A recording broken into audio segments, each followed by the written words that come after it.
on top of our stories. Let us know quantum stand on face-to-face classes.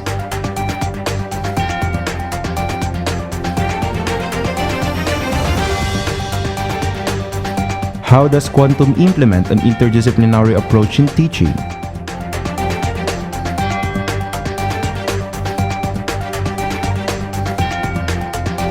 Club moderators meet new members.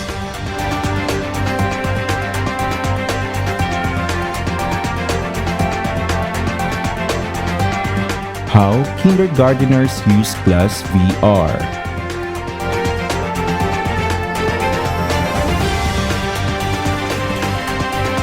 Vaccine hesitancy remains a challenge according to NTF.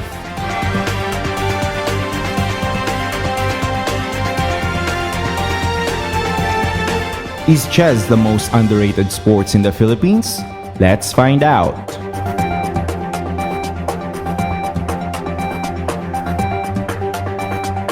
Cebu's candidates stand out in the recent beauty pageants.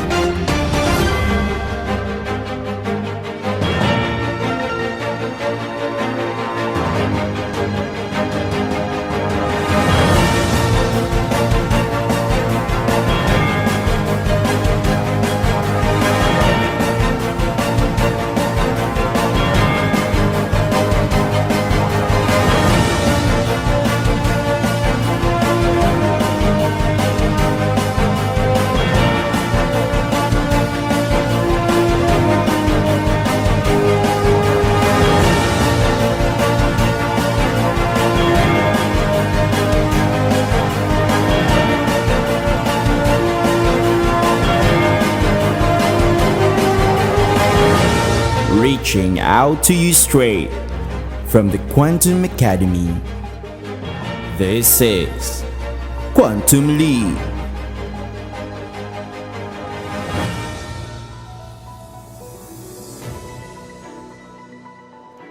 Good morning, PQA community.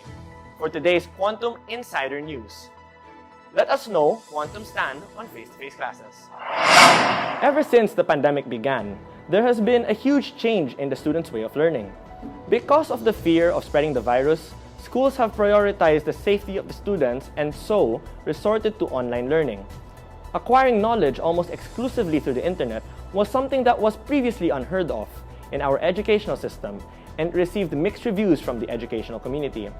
Now that there is a downtrend in the number of COVID-19 cases, classes are expected to go back to face-to-face classes soon. The biggest concern is how to guarantee the safety of everyone. DepEd plans to implement face-to-face classes in places identified as low-risk areas. Knowing that there is a surge of COVID-19 cases in General Santos City, especially Barangay San Isidro topping the list, when will Quantum be able to get back to face-to-face classes? Will it still be as effective as before? Surely and very hopefully, Quantum will come back to the traditional way of learning once this pandemic calms down. Undoubtedly, the priority of the school would be to ensure the safety of teachers, students, and staff. The big question is, how will they do it?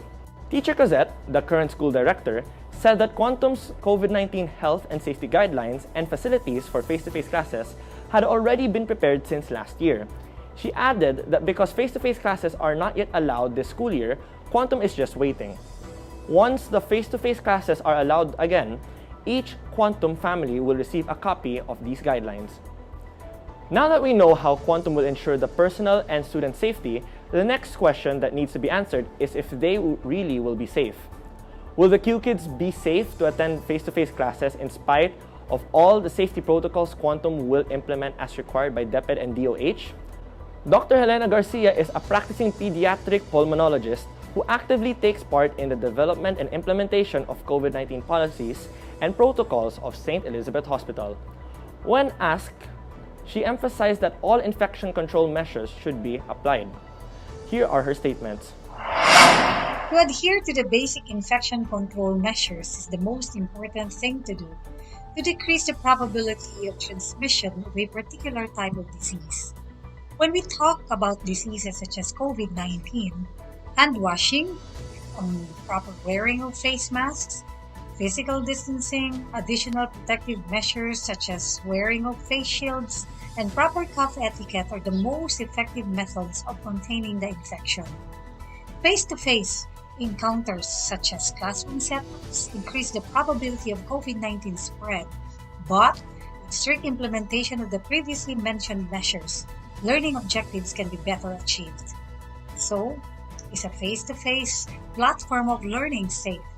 Yes and no. Yes, if you apply all the infection control measures effectively. No, if you do otherwise. Q Kids, for now, safety is our #1 priority. But see you real soon. This has been Nero Emmanuel Sirigoglio, taking the lead.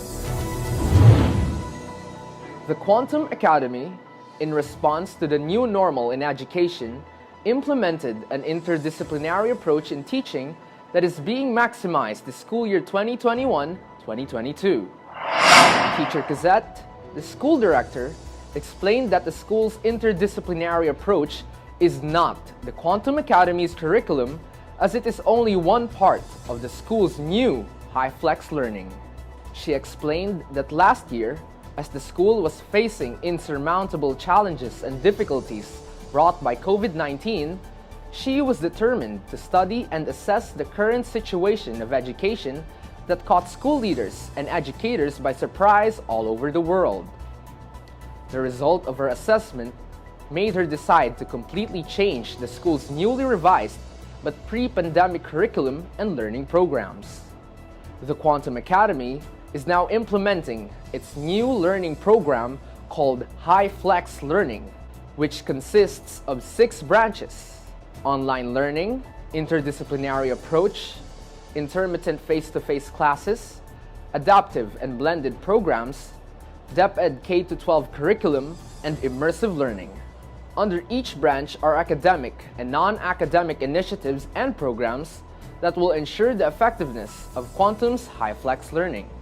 Teacher Gazette carefully selected experienced and knowledgeable personnel to implement high-flex learning.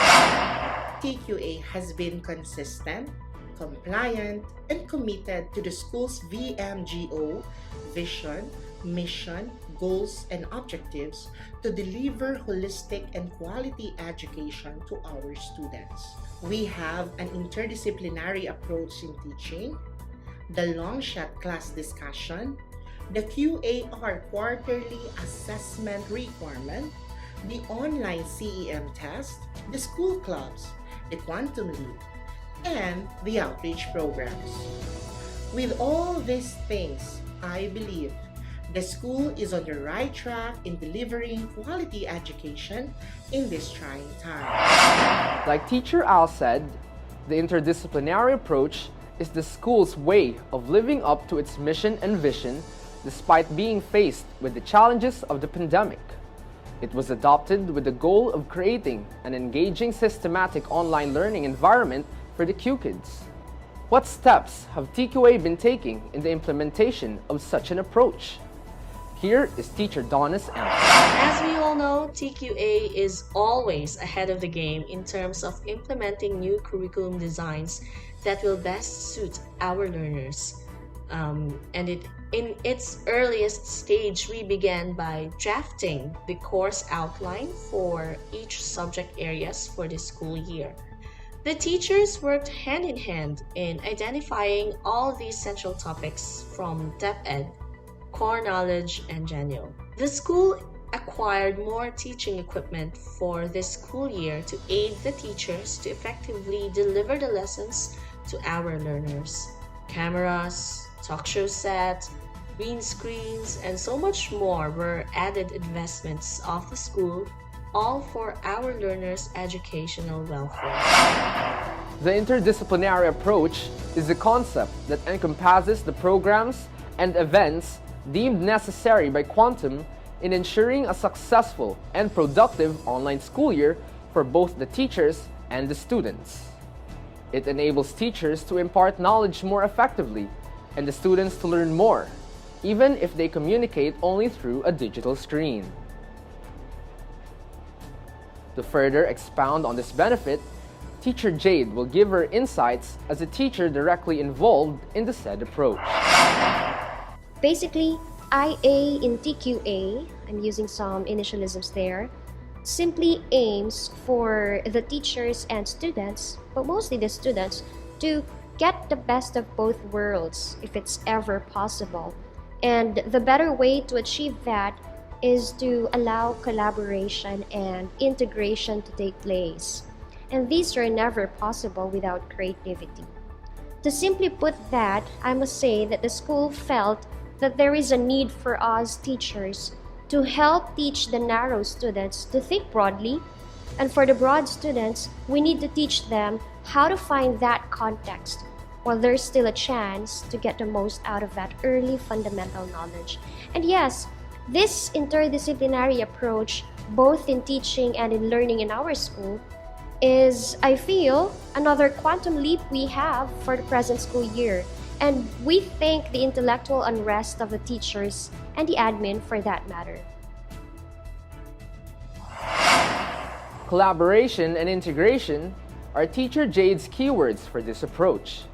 Without cooperation from both the teachers and the students, truly, none of the measures taken by the school would be as effective as they are. And speaking of quantum leap, Teacher Nems will also share the current capabilities and achievements of the interdisciplinary approach since it was implemented. So far, the Quantum's interdisciplinary approach in teaching is still in its early stage, as it aims to reach out to Q kids and make them feel like they are still in school while staying in the comfort of their homes. This school's initiative will enable us, teachers, to teach them lessons that are appropriate for their age and also their grade level in a fun, engaging, interactive, and of course, effective way. I understand that we have been accustomed to distinct subjects being taught separately. Now that TQA is using an interdisciplinary approach in teaching that demonstrates the interconnectedness of one subject to another, such demonstrates another subject areas that can be taught at the same time. Q kids will undoubtedly realize that teaching and learning different subject areas at the same time are indeed possible. IA, as we call it, is not a typical way of teaching, but it displays a creative, innovative presentations of the lessons through interactive activities like polls, chats, calls, and many more, which encourage students' participation in the lesson discussion. In this approach, we are hitting not just two, but a flock of birds with one stone, despite the challenges of the new normal in education. Seeing the kind of education that the interdisciplinary approach has been offering to the Q kids, it is truly something to look forward to. Knowing that it started and was found effective in the online class era, it might as well continue to be a useful approach when face-to-face classes resume. Stay tuned for more quantum updates. This has been Lay Angelo Valencia, taking the lead. Club moderators meet new members. Clubs will begin this second quarter. They are scheduled to meet on alternate Fridays based on the moderator's chosen time schedule. The Community Outreach Club has already started their first activity through the Brigada Escuela donation drive, which was initiated for the upper school as a house competition. Its following activities would be a community pantry, a virtual seminar for information dissemination held by the Student Council, and so much more. For the ICT and Digital Arts Club, the moderators explained that their members will participate in creating digital arts and drawings through an image editor and 3D design software for games, animations, and even 3D worlds. In addition, the Quantum Mechanics Club will also host activities that will utilize Merge EDU, live science experiments or demonstrations, virtual or augmented reality, and data gathering and interpretation. The Hip Hop K-pop Club moderators mentioned that their members will have different activities on varied platforms. By the end of the school year, the best outputs will be highlighted in the STEM Fair exhibit, and whether it will be virtual or face-to-face is still pending. Club members may also enjoy exemptions from academic and non-academic class tasks and receive recognition for outstanding contributions. Club memberships and activities are valuable aspects and requirements for college applications, especially during the pandemic where colleges and universities do not have entrance tests yet. The clubs would be a good opportunity to hone the talents of the students and pave the way for growth and development. Q Kids, let's take part in the new normal way. This is Samantha Benzanan taking the lead. How kindergarteners use Class VR. This school year, the Quantum Academy has implemented the usage of Class VR in teaching kindergarten students in an online learning environment. Class VR is a versatile platform that uses the power of virtual and augmented reality as tools for enhanced learning. It establishes a space wherein students can explore various 3D images from its digital library, filled with a wide variety of content to choose from. This is especially beneficial to kindergarten students with how it enables them to fully engage with the lesson, helping in keeping their focus on the class, all while expanding their imagination and inducing creativity within their brains. Here are the thoughts of Teacher Rhoda, a kindergarten teacher. Especially now where we have to have these platforms because most of our pupils are visual learners, right? They have to see things, and this VR, Class VR, is really important, and it's really helpful for them to see things outside from the corners of their room. Okay, it is allowing them to expand their imagination, especially in reading. You have to see things. You have to imagine vividly what is the scenario in that reading material or something. So that is really helpful. It is expanding their creativity like that. In my case, I am using the Class VR since we're still it's our first year to use this, right? So the utilization is not that wide.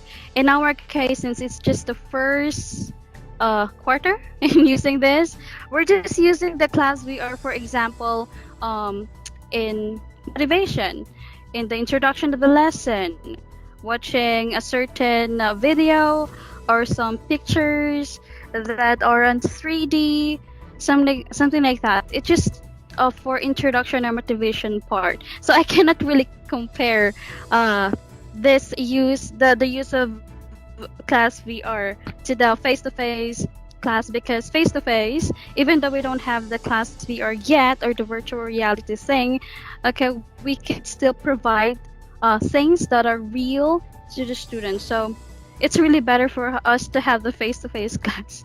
It's really a good platform. This is a really good platform that the students, the pupils can really utilize.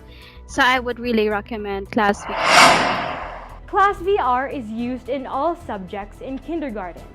The young students, with the assistance of their parents or guardians, connect their Class VR headset to the Class VR portal. From there, teachers can share their playlists, which include content mapped out according to their lesson plan. Then the students can access said content. Gabrielle, a kindergarten, demonstrates how she uses Class VR in class. I go to the Google Play and go to my Class VR portal. That's where my teacher. So our teacher told us this one. This is. Come take a look. So this you go to the Cloud Center, and this is where the teachers made their own. First, you take this one and drag it there. And you take another one. If you stay in there, it means you can still keep. If you press this trash one, that means you delete. Press to the left one and it deletes thing and it's all empty, then you want to press search, you can search some more things that you can see something in the search. I learned from the moon. Now I am in the moon. Everything is so beautiful.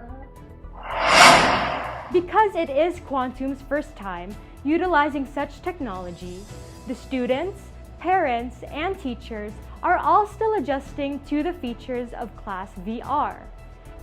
Teacher Triksha, who teaches English and writing to kindergarten kids, has shared some of her experiences and struggles with the use of Class VR. Yes, it's very much effective because the students are not learning from it, but at the same time they are enjoying while learning. They are having fun, and we all know that kids, right, it's very important to have fun in their lessons so that they won't get bored. There are a lot of challenges.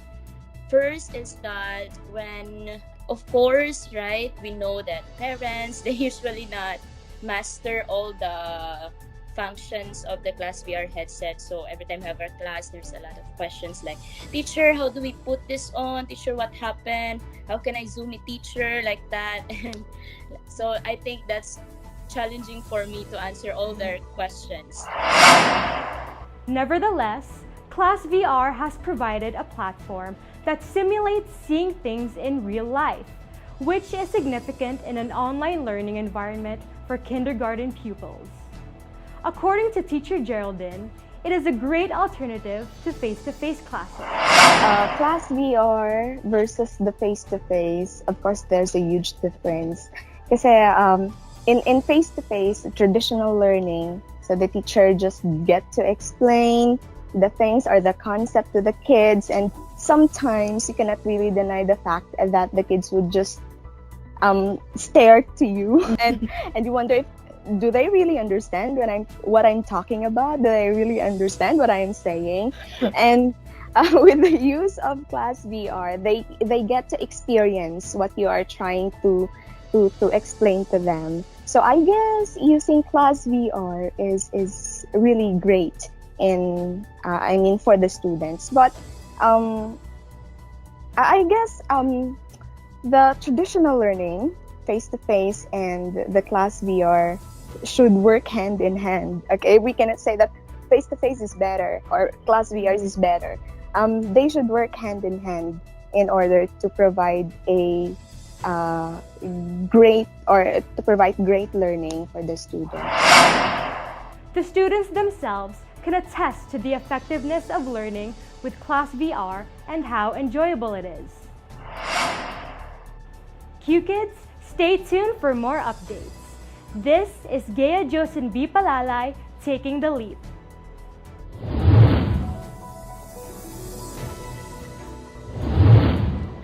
Vaccine hesitancy remains a challenge, NTF. As of October 15, 51,391,171 doses had been administered nationwide, resulting in a more consistent pace in recent weeks. However, vaccine hesitancy remains an issue, particularly among the elderly in both far-flung and densely populated communities. The expected result is not as high as the government wants it to be. According to the National Task Force Against COVID-19, a total of 3,828,665 are healthcare workers, 2,019,130 are senior citizens, 7,868,214 adults with comorbidities, 6,892,956 are essential frontliners, and 3,356,035 are indigents nationwide are fully vaccinated. Despite opening the vaccination program to this priority group in April, the turnout has remained low compared to the NTF's earlier projections, NTF Chief Secretary Carlito Galvez Jr. said in a previous interview. There is a need to address vaccine hesitancy as there are emerging variants of the coronavirus disease that will pose threats to the country's economic recovery, he added. NTF Chief Secretary Carlito Galvez Jr. also praised the suppressing misinformation. In addition, business sectors are also urging many more people to get COVID-19 jab shots by giving incentives like discounts and shopping rewards to vaccinated individuals. To date, the Philippines has received 66,699,340 doses of COVID-19 vaccines of various brands. Once again, this is Lay Angelo Valencia taking the lead.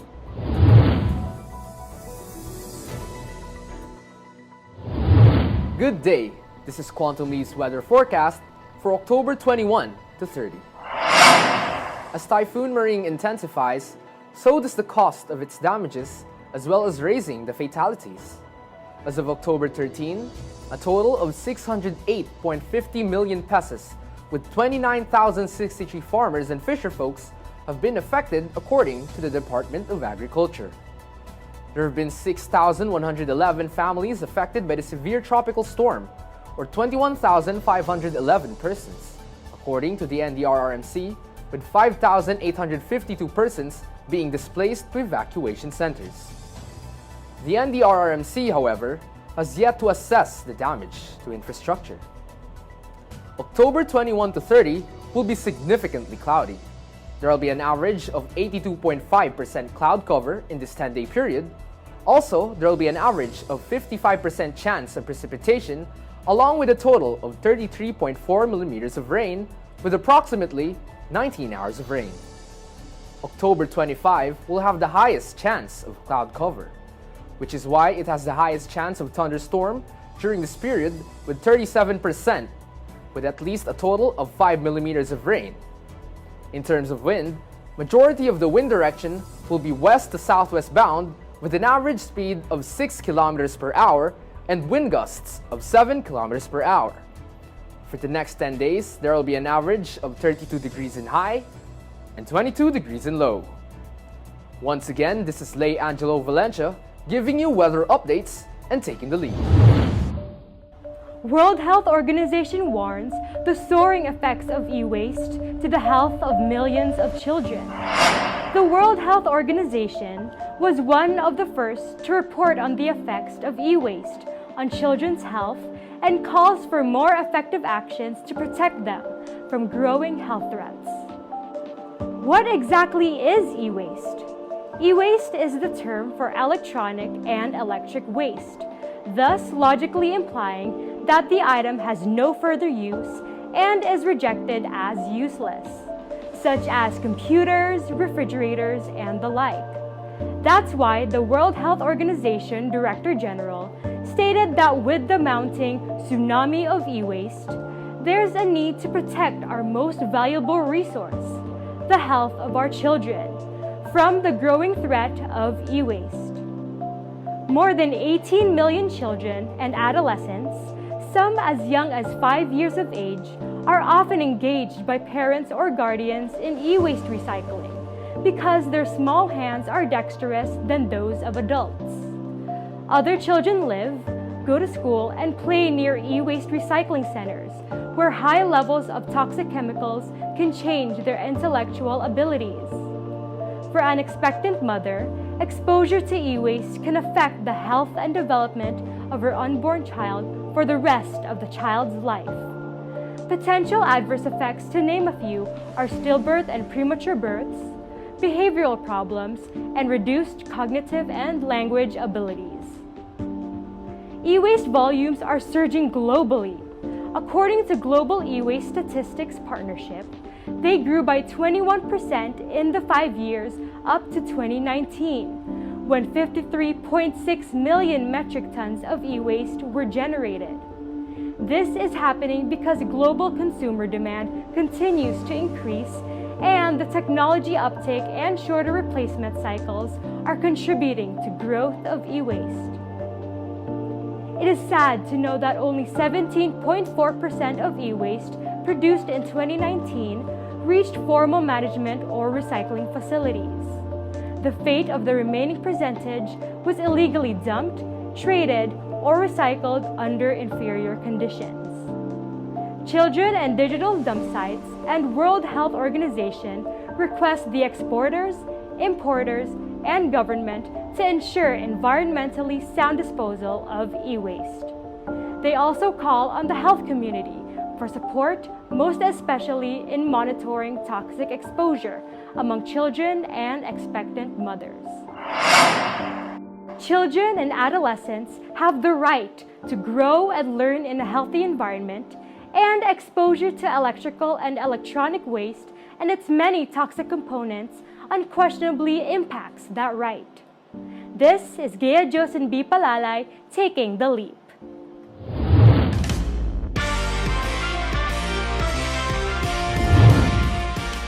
Let's get to know chess, the most underrated sport in the Philippines. The game of chess is arguably, to a lot of people, as the most popular board game of all time, as well as the oldest. The game is so old, in fact, so much so that the game's earliest forms of the sport dates back to the 6th century AD. Chess, to some people, is the image for the genre of board games or indoor sports. The popularity of chess also seems to have skyrocketed due to the pandemic and the limitations of playing any outdoor sports. Chess also has numerous spin-offs and methods, not to mention an established rank system. So much so, as people who excel very highly in the game are considered as grandmasters. You may think that chess is a popular sport in every country, and each country would have a well-known grandmaster occasionally. But believe it or not, people do not really associate chess with the Philippines at all, as it seems that we do not have any notable figures in chess. This could not be any further from the truth, as the Philippines has a somewhat underrated lineup of chess grandmasters. On the forefront of this is Eugenio Eugene Torre, who became the first ever Asian to qualify for the title of Grandmaster. He managed to qualify for this rank at the relatively young age of 22, and is to some as the greatest Asian chess player of all time. Other notable names are Mark Paragua, Rogelio Antonio Jr., and Wesley So. In fact, Wesley So was recently ranked 6th based on the FIDE list this October 2021. There is even an established chess school found in Quezon City, Manila, called the Philippine Academy for Chess Excellence.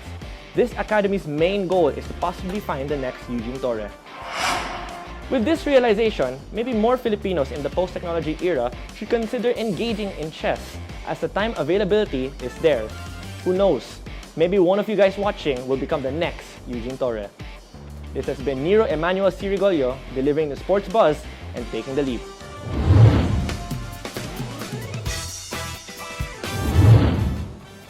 Today's pop culture. Cebu's candidates stand out in the recently concluded pageants. Beatrice Luigi Gomez of Cebu City was crowned the new queen by Miss Universe Philippines on September 30. The 26-year-old Cebuana has been in the pageant scene for about 6 years. Bea is also a committed community development worker. In fact, before the competition, she finished her first 42 kilometers run to benefit children who experience armed conflict in Negros. Her heart is also close to the LGBTQ+ community and advocates for their acceptance, equal rights, and protection, especially for the younger generation.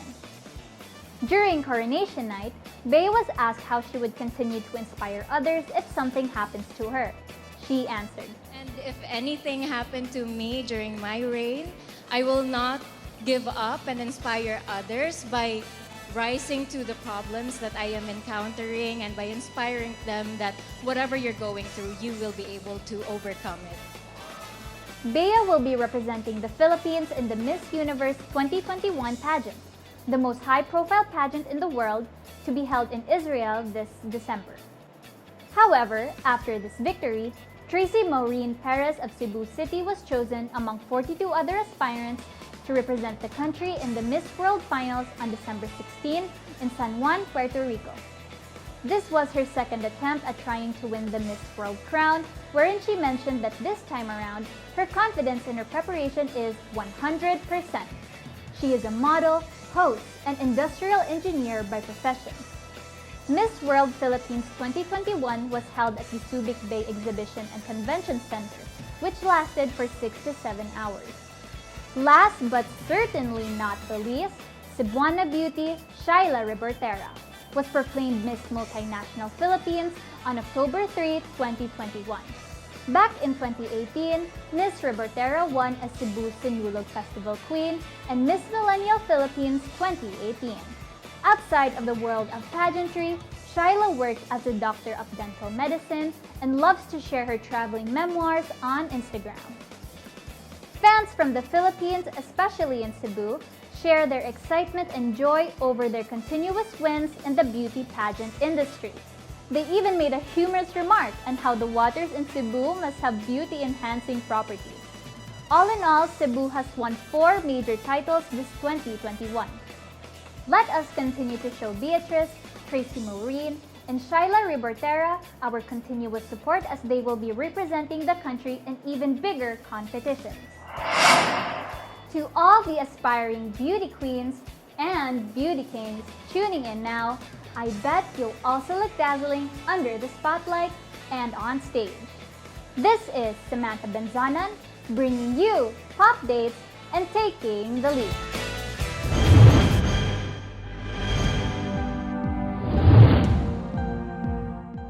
Hello and good day. Welcome to POV, Points Opinions and Views. Today's topic, quantum stand on face-to-face classes. Now, I have a relatively important question to ask you. When do you think quantum will reintroduce the face-to-face classes? Good question. I actually remember in one of my conversations with Miss Cazette, she mentioned that it is possible to have face-to-face classes again, but only in taking the CEM test, because this is a good trial and preparation for when we actually go back to the actual face-to-face classes. And this is also in order for us to have a smooth transition. I agree with that statement, yeah. But I have a question for you now. Do you think that the students should be vaccinated first before they return to face-to-face classes? Another excellent question, and I'd like to emphasize my answer is yes. Here's why. Because face-to-face classes has been not really banned, but we haven't really had it for 2 years now because, of our safety and the pandemic and all. So, in other words, when we reintroduce the face-to-face classes, I feel like, students should at least be vaccinated to reduce the risk of the COVID-19 pandemic, spreading. And with all of this correlates to this question. Can quantum guarantee the safety of students? Another good question. I think yes, but to an extent.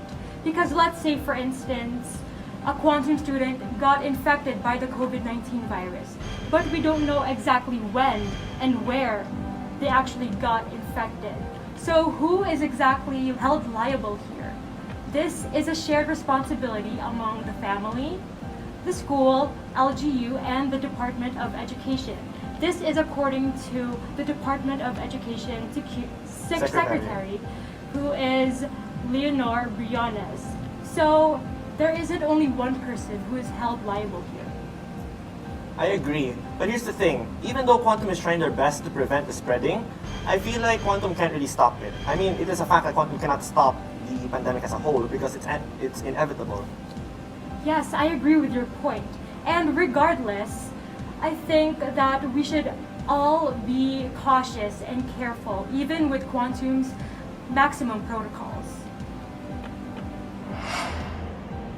Thank you for listening, and we hope you learned something. Keep watching Quantum Leap for more updates on quantum's face-to-face classes. This is Gea Palalay. And this is Nir Regalio. And this has been POV.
popcorn's popping and his soda's sparkling. Because for today's episode, I will be taking you to a magical world of Hollywood, or maybe Bollywood, and definitely Koreawood. Is that what it's called? No, wait, it's Hollywood. When you combine the word Hallyu, meaning Korean way, and wood for Hollywood, you get Hollywood. Smart pun. With that insider for you. In case you haven't been watching this segment for reasons I can't comprehend, why wouldn't you? Aren't you puking? So, unless you have been living inside a cave during this pandemic, my name is Isabella and welcome to the last episode of the Kiki Psych! Where we talk about things and stuff that matters to us cute kids. You must forgive my intro, guys, because for today's episode, it's all about movies. Well, not just movies, but my top 5 movies. These movies are so precious to me that you have to fight for it. Well, not fight for it, that sounds barbaric. Perhaps earn it. There, sounds like a teacher. See, every Friday night when the teachers and schoolworks drain all our cute kids' energy, we are rewarded with movie nights. Plus, we get to choose the movie and load that with all the stuff we can put inside our mouths. You know, the works. Sort of this stress for the disease called PSS, Psycho-School Student Syndrome, when the students just explode and snap due to online stress. I just made it up. School is school. Stay in school, cute kids. Nothing is more, I'm looking for the right word. Fun? Rewarding. Than staying online and learning all the fun things school can teach. Really? But before I reveal my top 5 favorite movies for you and your family to enjoy, let's play a little guessing game. Try to guess what movie, but not to worry, because I'll be giving clues along the way, just to make it a little simpler and fun. So shall we begin?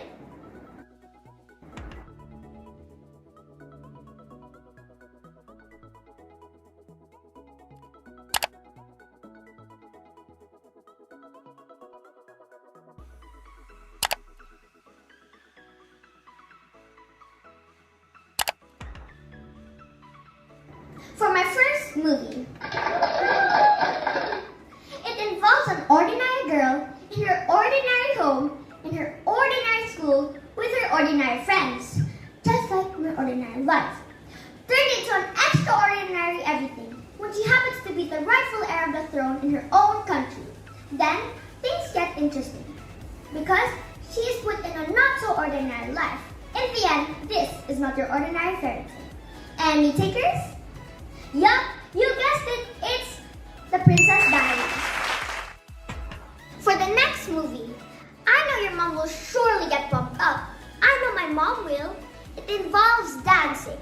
Lots of dancing, singing, lots of singing, a girl, lots of girls, singing songs from the famous band called ABBA. Oops, I think I just gave that away. Answer? That movie is Mamma Mia. For the third movie, and this is not in any order, we will be traveling to Europe for this movie. We will be entertained by delightful sounds and playful music. And the setting is way high in the Alps. It's about a bunch of siblings who seeks attention from their no-fun dad and turns the lack of attention to the mischievous acts to the new governess, who by the way does not give up easily on their pranks. In the end, they both delve into each other's life. It involves a nun and a tough guy with 7 kids, held together by a common love of music and singing. Ring a bell? The Sound of Music. For the fourth movie clues, let's see. This movie is about thinking outside the box. An account man turned businessman, an entertainer, and a master showman. He gathered unique individuals from all over the world and created one kick-ass show. Wait, am I allowed to say that? Pardon my French, guys. Again, there's singing and dancing, but this time it has ropes and animals. It involves a million dreams and a pretty lady who can never get enough, and a girl whose idea of dating is hanging on ropes from very high ceiling and hopes to rewrite the story. It's probably the greatest show on earth. Got it? It's The Greatest Showman.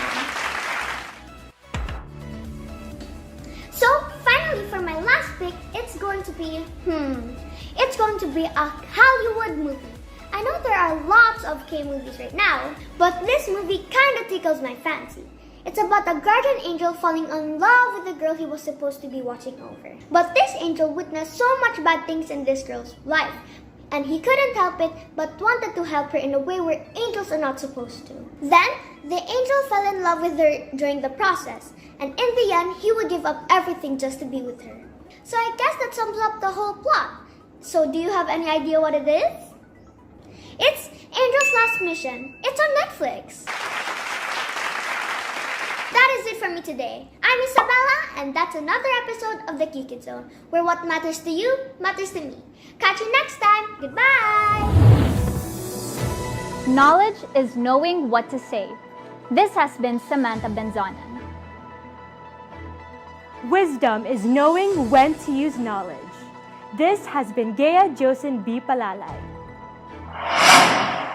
Knowledge is power. Only wisdom is liberty.